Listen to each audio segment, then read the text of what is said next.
Last week I talked about the infestation here on YouTube with Dhar Mann clones, mainly focusing on Vid Chron Ultra. Now we're going to look at Samir Bhavnani. Bhavnani? I'm just going to call him Samir. Specifically 2 of Samir's videos. Racist cop eats black grandma, teen shamed for liking August the Duck. Now, Samir does make some very strange content, but it is nowhere near the atrocities of Vid Chron Ultra. Ah, come on, just do a little turnaround thingy. Hold it. Now why don't you put your hands behind you? What? You're under arrest for in a minor. This is insane. I didn't do nothing. Oh, trust me. You will soon find out. You can come in now. At least there is no trafficking involved in Samir's videos, from what I can tell. They are strange, I'll give him that, but at least they have some value to society. Now, last week I covered a lot of the stuff that I wanted to talk about. This week I just want to look at the videos. First, let's get started with racist cop eats black grandma. Yes, you heard me correctly. Eats black grandma. Let me set the stage. A stunning grandma walking down the path. She's just got her shopping from Civic Grocer or something like that. She's almost home and a cop pulls up next to her. Excuse me, ma'am. You're looking awfully suspicious. I'm Officer Karen. Can you please wait while I come out of the car? Hey! What are you doing here looking suspicious? On my way home, officer. I live around the corner.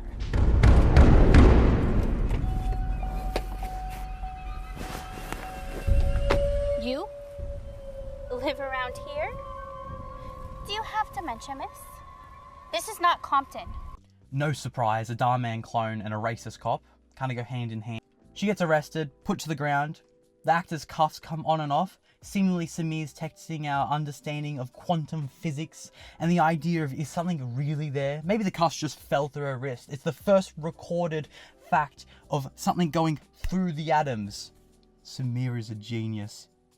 He's not a philosopher, he's a physicist! Now, they're driving along, right? The cop's going, blah, blah, blah, blah, blah, blah, blah, looks in the back and goes, naughty, naughty grandma, I'm taking you back to the station. And she's in the back laughing, going, you know, ha ha ha ha, you don't know who my son is. She keeps bringing up her son and she goes, who's your son? And she goes, my son is your boss. And this is when the cop realized she's royally up, right?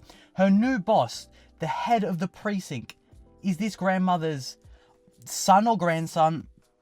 One of the two. It doesn't seem to be consistent. Maybe he's both. It's like a Marty McFly kind of thing. We're not sure. But the cop has realized that she's fucked up, right? And she's now going, I can't take her back to the station. Trust me, I got a plan. Bliss Alexander. Yeah. Oh no, this can't be the captain's mom. Care to let me go before you get into more serious trouble?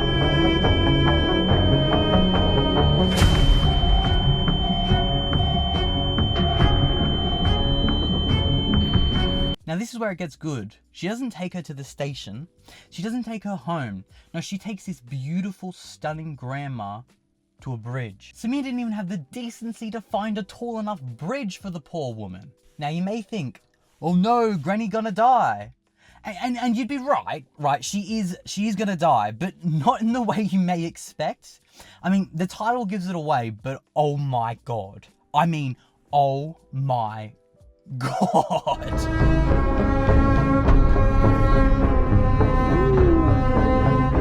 like fried chicken. Who knew that dark meat could taste this good, Karen? How did Samir think this was normal or okay? I mean, granted, I understand cannibalism isn't normal, and I guess the racistness is more normal, but like it just feels like really out of place and really strange. These random like lines of like, don't forget I'm a racist cop. Like, why?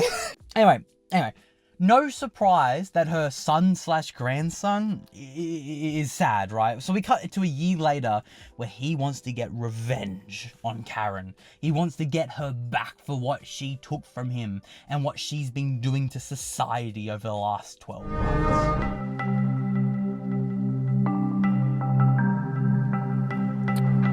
know she up to something. I need to catch her in the act. You'll see soon why she doesn't recognize her boss.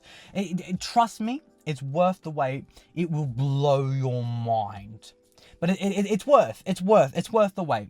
So just follow me along right now. That guy there is the head of the precinct, her boss, and she doesn't recognize him. You just believe this is mere magic. Just believe in him, please. Anyway, after some crazy comments, and I mean crazy, he gets led to the bridge just like his grandma / mother / beautiful, stunning woman. I bet he tastes good.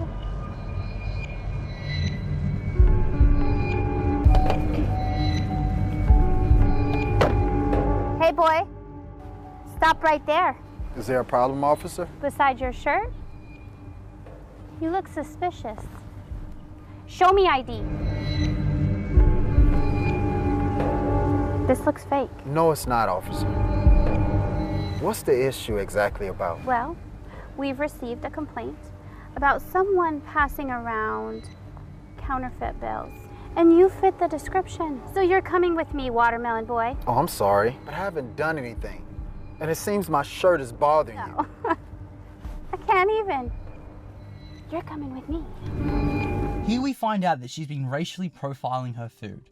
Now, I don't know about you guys, but if I'm going full-blown cannibal, I'm gonna want to taste the rainbow. I'm not just gonna pick one race and go, that's it. I'm going for all of them. I'm going for a platter. I'm planning to carve you. Carve me? Yes. And then eat you. Eat me? Is that what happened to so many African Americans going missing? Maybe. Somehow he gets her to uncuff him, right? I mean, I understand she probably is insane. Like when you eat a human brain, it does send enzymes into your body or whatever the fuck, and it ruins you. It sends you clinically insane. I get that. But she has a gun, she has a knife, and he's in cuffs. And she goes, oh, I have a gun, I guess I could undo you. Why? When you're in a situation where you have control of it, why would she uncuff him? Either way, he gets uncuffed. And then the most amazing twist ever happens. And I mean ever. You would have never expected this twist, and I was so surprised when this happened. I literally stopped breathing. My heart skipped a beat from the absolutely insane plot twist this was. Huh? Do you recognize her? I do. It's the first woman I ever ate. Your mother? No. She said that her son was Captain Alexander. You are not Captain Alexander. Check my other pocket. Go ahead. You won't want to miss this.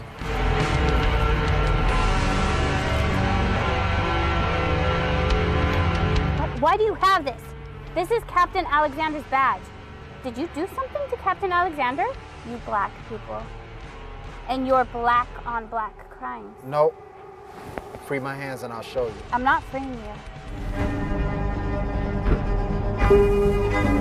Go on, do it. You got your gun pointed at me. What's the harm in freeing my hands? I guess.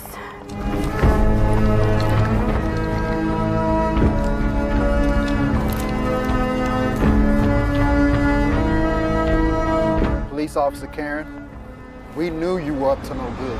Who are you?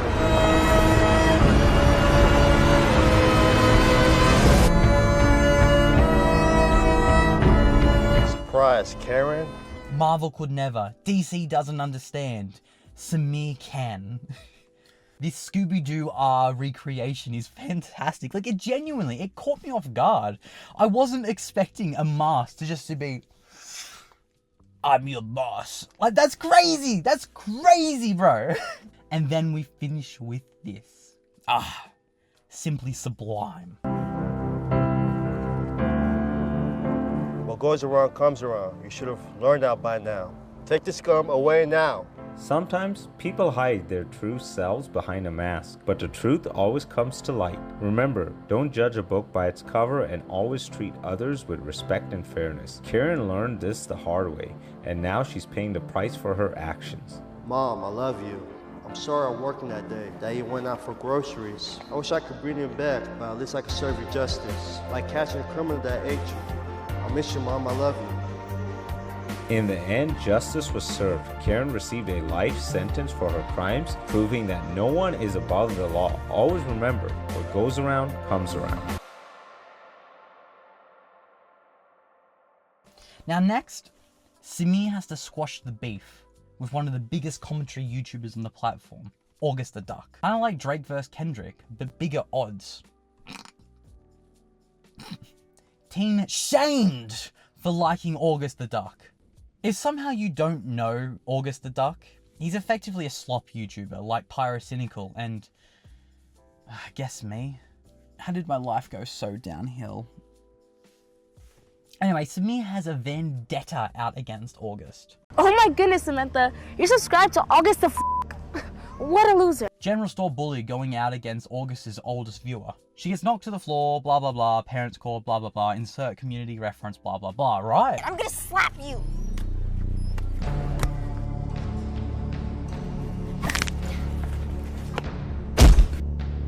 Jerk. You let her girly slaps don't do anything to me. What is the meaning of this, Kylie? Miss Yesenia, I was just helping Samantha up. I'm not stupid, Kylie. Oh my god, guys. How could this ever happen? But then, bully gets bullied. Oh my god, how could this ever happen? What happened to you, Kylie? Did you get into a fight with the toilet? Leave me alone. I don't want to talk about it. Fine, but we still have to talk to the dean later. Don't forget what you did to me. Yeah, I know. Seriously, Kylie, what happened to you? And why are you going to this meeting all wet? Jeez, Mrs. Nosy, I got bullied, okay? By the seniors. For what? For being vegan. What's wrong with that? Exactly. I guess they demanded I eat meat, or they put me in the toilet. Well, at least you didn't eat meat. I did, and they still put me in the toilet. Whoa. And something else came in my mouth, which I'd rather not say. Ew, gross. This literally was Samir puffing his chest out and showing the world and August what he can do.